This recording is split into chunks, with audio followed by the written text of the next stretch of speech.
Welcome to the Mid-South Baseball Report. Join in and listen to some of the best baseball chatter around the Memphis area.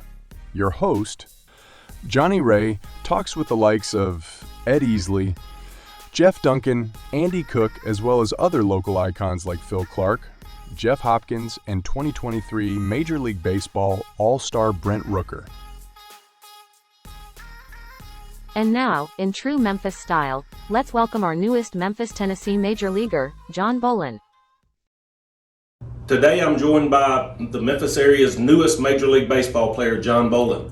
Jon was a 2015 graduate of Bartlett High School and drafted in the second round out of the University of Memphis.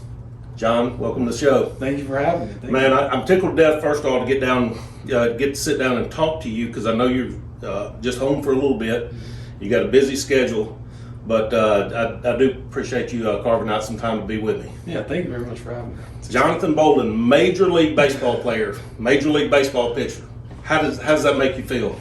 I mean, it's definitely special. You know, it's things that you dream of when you're a kid. And, you know, it's just like you feel like once you get there, you're like, wow, I've reached that one dream. And now it's time to look into how to maintain it and stay in the league for a long time. Yeah, so. Well, I've watched you grow up through Memphis. You were around the same age as my son, so I had an opportunity to watch you through high school and followed your career, of course, at Memphis and now through the minor leagues. And if I want to tell on myself, very rarely do I ask for autographs for anybody out here at USA Stadium.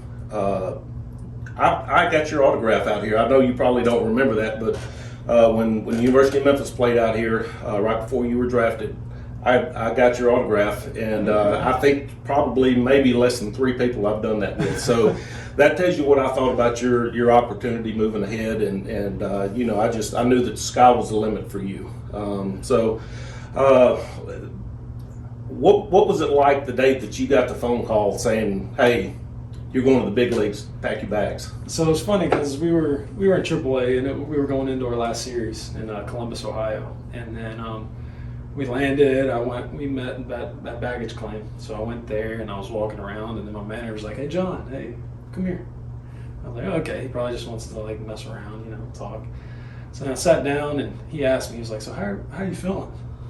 I was like, "I mean, I feel better than ever. Like, I'm ready to rock for this last week." And then he was like, "Well, good. You know, I'm really glad to hear that. But you're getting called up." And I was like, "Oh, like to the big leagues?" Like, there's nothing else other than to the big leagues from AAA, right? Yeah, exactly. And so then once that had settled in, I was just in shock. Really, it was like a very surreal moment. And then I started tearing up. I thanked him very much for, you know, just helping me through this journey. And then after that, I went and called my parents, called my dad, started talking to him. He started tearing up as well. And so then I called my mom after that. And it was just like the day I got drafted. Yeah. You know, everything, all the flashbacks of working hard all throughout, you know, Little League, all the way through high school and college. And so then once that all settled in, I had a flight the next morning at 7 a.m. to Kansas City. So, but it was something I'll never forget. Yeah. Well, you know, this is just the beginning for you. You know, you were drafted in 2018, about a 5-year journey through the minor leagues, and now you've gotten there. But ultimate goal is you got to stay there. So, Exactly. You talked about you called your mom and your dad. I've been, like I said, around you and around the Memphis area for years. Your number one fan, your sister Emily. How did she react to this? And talk a little bit about her. Emily, I mean, she's the number one fan, no matter what. She's been there for me through all the good times and the bad times, you know. Whenever you have a bad game, she'll come running out on the field, give you a big hug, jump up in your arms, and then it's like, "All right, shake it off, brother, you know. We'll go get them next time." That's right. So, and I can only imagine her reaction was excitement. And then whenever she was able to make it to the K in Kansas City, I think is when she was super excited. Yeah. And so it was just having her throughout this journey has helped drive me, you know. And then on top of my whole family, my nieces, my nephews, you know, that's the reason I do this, for my family. And, you know, and I just want to keep it going and do what I can for them and everybody around. Definitely blessed to be where I'm at. I wouldn't be where I am without guys. Well, you're blessed, and you got a gift too. So you've definitely taken advantage of that. Let's talk about your climb through the minor leagues. Like I said, you were drafted in 2018 at the University of Memphis. Was going each level pretty steadily. Climbing the ladder, and you had a little setback with a Tommy John surgery. Pretty much cost you, for the most part, a full season. What has that surgery done to benefit or to hinder you? How do you feel like it's worked out? Yeah, the injury, it was really tough because at the time I was picked to go and throw for the USA Olympic qualifier, right? With all the guys that helped that team qualify for the Olympics, and so everything was going really well that season. I know it was great. First 4 weeks were awesome. Then that last outing, 10 pitches in, it went out on me, and throughout the recovery process, it was definitely tough. It got lonely at times because you're in a whole different state that's 1,000 miles away. Right. And but just it helped me in so many different ways. First, mentally, I was always just taking a day at a time. Taking one day at a time, and kept feeling better and better each day. And then definitely helped in my faith as well. Growing closer to God because He knows the way for all of us, and He just helped me through that time. And then also had teammates and stuff that were in and out of rehab throughout that year. It was definitely tough, but at the end of the day, I feel like it helped me mentally because it helped me slow things down and focus on one thing at a time. And going into this past year, towards the end of the year, I had a tough first part of the season, and then at the end of the year, I tried just taking one pitch at a time and focus on executing that one pitch. And so I feel like it definitely helped me more than hurt me at the end of the day. And it happens. Injury happens. It's baseball. It's common. It's commonplace now. 100%. Back when your dad and I played, you get injured, and all of a sudden you're damaged goods, and you're just hoping to hang on. And now with the advanced medicine that we have, and especially the Tommy John, people are coming back stronger and better than ever, and kind of get a clean slate. And like I said, when your dad and I was playing, that was never the case. You were just lucky to keep getting an opportunity. So When we return, Jon talks to Johnny about his pitching style and how he developed each pitch growing up. But first, a word from our sponsor, USA Stadium. USA Stadium is proud to support youth baseball throughout the Southeast and across the nation. Join us for some top-notch baseball throughout the year. Now, let's get back to our Memphis Major Leaguer, Jon Bowlan. Let's talk about your pitching style. Okay. Big guy, you power guy, you finesse guy. What's your pitch mix look like? I'll definitely say I'm a power guy. I have a mid to upper 90s fastball, and just mainly it comes down to just changing eye levels and executing pitches, location. Even though I'm a power guy, guys in the big leagues, they can hit 100 Still miles got an to hour. pitch. Yeah, you can't just throw a blind by guys. So that's what I think's helped me the most, into reaching this goal, is my dad, all growing up, has been telling me to locate. And it's just the velocity came with, working out, eating better, and all the things that I've done and that I did at Memphis and in Pro Bowl. So I definitely am a power guy, but it also comes down to execution. And I feel like as long as I can change eye levels and change guys' timings, then the sky's the limit at the end of the day. Yeah. What pitches do you feature? So I throw a two-seam. It's more of a runner, like a running fastball. Then I throw a four-seam, which is like a rising fastball.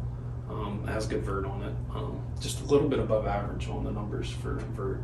And then I have a changeup that's average, maybe a little below average, working on that to get it better. And then I have a slider, which is my best pitch. It's more of my out pitch. And then I have a curveball that, if I need to, I can flip it over at any time just to get ahead of guys and get it still a strike. That's right. So backing up a little bit, talking about coming out of high school, graduating from Bartlett, and you went to the University of Memphis. You're a three-sport star in high school, but you were going to focus on baseball. Your dad played at Memphis. You were living in Memphis, but did any other schools ever enter your mind, or did you always know that you wanted to go to the University of Memphis? Yeah, there were definitely other schools. I mean, I had Ole Miss, Mississippi State, Missouri. I think it was Walters Community College. They all reached out to me, and but Memphis. I mean, it's just my home. I grew up a Memphis fan. And my dad went there as well, and I feel like it'd be really cool if He was okay back in the day, right? He was all right. He was all right. But I wanted to go see these other places, but as you were saying, like in high school, I fractured growth plate in my hip playing football, so I wasn't able to take those official visits. But at the end of the day, I'm happy where I ended up, and I feel like it helped me more than hurt me. Yeah. You played or pitched for Coach Schoenrock and also Russ McNichol, two great pitching guys. What did their program look like to benefit you? Yeah, so whenever I went into Memphis, I had a curveball. I didn't have a slider. And so one day I told Coach McNichol, and I was like, hey, can you check out this cutter? I think I have a cutter, And so I threw it, and he was like, that's not a cutter, that's a slider. Like, that's a really good slider. And he was like, all right, so we'll just get rid of the curveball for right now, focus on that slider and trying to get it tighter, because it had more V-load, it had a late break. And so then I went into there and continued to work on that. And at the end, they kept things simple for me, because I'm the type of learner that simplicity is the best policy, basically. Mm-hmm. And so whenever they kept it simple for me, it was easy for me to connect the dots in a way. And so mainly just came down the shoulder tilt, and it was little things here and there, but it added up over the 3 years I was there. Well, you couldn't draw yourself. If I was going to draw a major league pitcher, 6'6", 230, 240, I couldn't draw any better of a dynamic guy like yourself. But in me watching you through high school and college, the one thing that always was there was your talent. You were off the charts, but the consistency at times was what you were lacking. And as you progressed through the University of Memphis, each year it just got better and better, and then all of a sudden you put it all together. That had to be just from the maturity and the fact that you weren't playing 3 sports and you were concentrating specifically on baseball. Yeah, for sure. That definitely coming up through high school, like you said, I wasn't very consistent, and I wasn't really pitching much in high school either. You also played shortstop. Yeah, I played shortstop, and I was quarterback, played receiver, and then kind of everywhere on the basketball court. But once I got to college and I broke it down to the one sport, it just helped me focus on that one thing. I enjoyed every bit of my experience all through high school playing through different sports. I felt like it benefited me in the long run. No doubt. In order to be successful, you got to be a little bit athletic as well. Like, how they say pitchers aren't athletic? Yeah. Trust me, there's some pitchers out there Guaranteed. that are beyond athletic. Yeah. And it was, and so, I felt like those other sports helped me focus on other muscle groups and different movements to where I can relate that to baseball. And I remember in college, my thought process on my slider to get it more consistent was like shooting a basketball kind of. I would just flick my wrist at the end of and that helped me get to where I was and get drafted. And so the skill set and the movement patterns of all the other sports helped in college. And so then once I was able to focus on one sport, it just kept getting better and better and better. And so I was able to become a little bit more consistent. Right. Consistency is a hard thing to maintain. Well, sure it is. Yeah, especially for a bigger guy too. Yeah, and so as far as repeating your mechanics, things of that nature. For sure, it's not easy. You might be on a roll for a couple weeks, and then that third one, some doesn't feel right. And you're all right, well, we got to go back, watch film. But at the end of the day, I'm happy I played those 3 sports because it helped me in the long run in baseball. Yeah. So talked about your dad a little bit, and the fact that he was pretty good guy back in his day, back in the late '80s at the University of Memphis, and of course you followed in his footsteps. Talk about you basically briefly did just a minute ago, but talk about your dad's career a little bit from what you know about it, and how that may relate to, or were y'all's pitching styles the same and things of that nature. Yeah, so with Dad, he had more. He was just a curveball. I don't think he had a slider. He was just kind of. There wasn't many slider guys back in the '80s. And so I feel like he was a location guy. He was a contact guy. If you look at his stats and his perfect game he threw, then you could see he was a contact guy, but he got outs. That's why he was such a successful starting pitcher. Right. And at the end of the day, to be a successful starting pitcher, it doesn't matter how many strikeouts you have. Of course, strikeouts are good. They help a lot, but you need to get quick outs. Yeah. And so I feel like he was just so good at that, and he could place balls wherever he wanted. And that definitely helped me throughout my career because he leaned that on me, and he pounded in my head, location, location, location. The spin is for soft contact, and then if you strike him out, then you strike him out. But if you want to be a starting pitcher, you got to get quick outs because you want to go late in games. Yeah. Well, especially if the way the game has evolved now.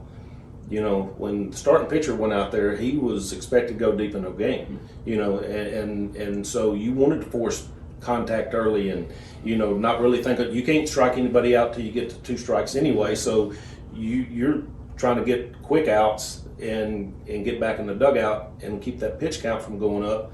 Where now, the people aren't so much concerned with the pitch count; they just want to make sure that you get through the lineup 2, maybe 3 times. And so your starting pitchers aren't really necessarily today expected to go 7, 8, 9 innings. So I think that's kind of how the game has evolved. But it goes back to what you're saying. If you can pitch, you can pitch. So your season ended a week ago. You're home, and what's your off season going to look like? So this off season. So I've been at home for the past 4 years. I don't know how many years I've been in pro ball. I think it's 4. So I've been at home the past 4 years. I was getting my throwing in. I was throwing with my buddies, like some other pro guys, and so then I've done that for so long, and I've reached this goal.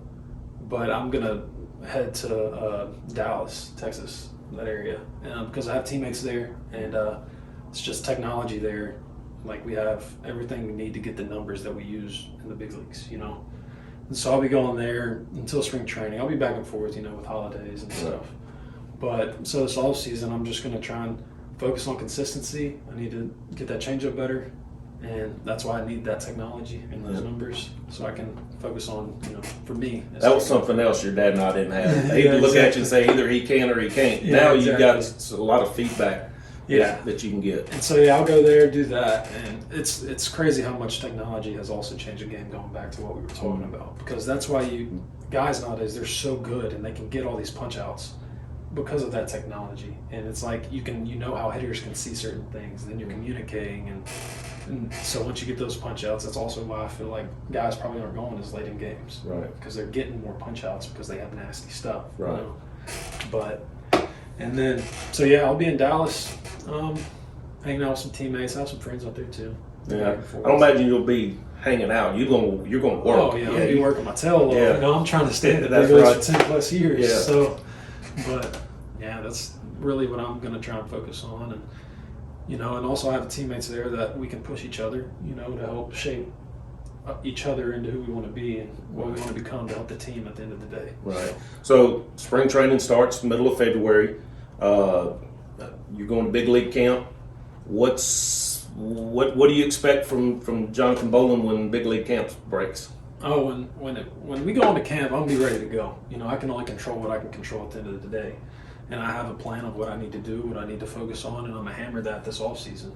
Then going to camp, I'm gonna compete my tail off and try and hit those goals that I've set for this off season. And if I set those goals, and I think there's probably a chance that I could break with the team, but then again, there's such good pitchers all throughout, Kansas City and everything. So it's going to be a little bit of a competition, but I'm going to go in, head down, focused, and ready to rock, and also be there for teammates too, because what builds that success, I've been a part of some successful teams in my past. It doesn't matter what sport, all sports, and it's like you build that brotherhood. And so you help each other through these hard times, and so that's what I want to go in next year and try and do what I can to help our team win. Yeah, well, a lot of people don't realize that when you're at the amateur level, everybody wants you to be team, rah rah, pull for each other, and at the pro level, you've got to have some level of that, but you're also in it for yourself too, because you want to get what's best for yourself, and so you kind of got to. Yeah, you kind of got to walk straight and narrow on that. Yeah, you got to find the balance between the two. Yeah, that was the time that I spent in pro ball. That was kind of one of the things that it was sometimes you kind of pull for somebody not to do as well as as he needed to or whatever for the team, but you want to be able to kind of bypass him. So I get that. I mean, it's a fine line for sure. Well, man, I'm ecstatic for you. Like I said, I knew in watching you through your high school and college career that this was going to have an opportunity for you. And I'm tickled to death. I know the whole city of Memphis is behind you. You're a Memphis guy, as you said, through and through. And I know you've got a heck of a fan club here that's pulling for you. We're Royals fans just because of you. So best of luck to you. And if we can ever do anything for you here at USA Stadium, you let us know. Yeah, thank you very much. Appreciate your time. Thank you.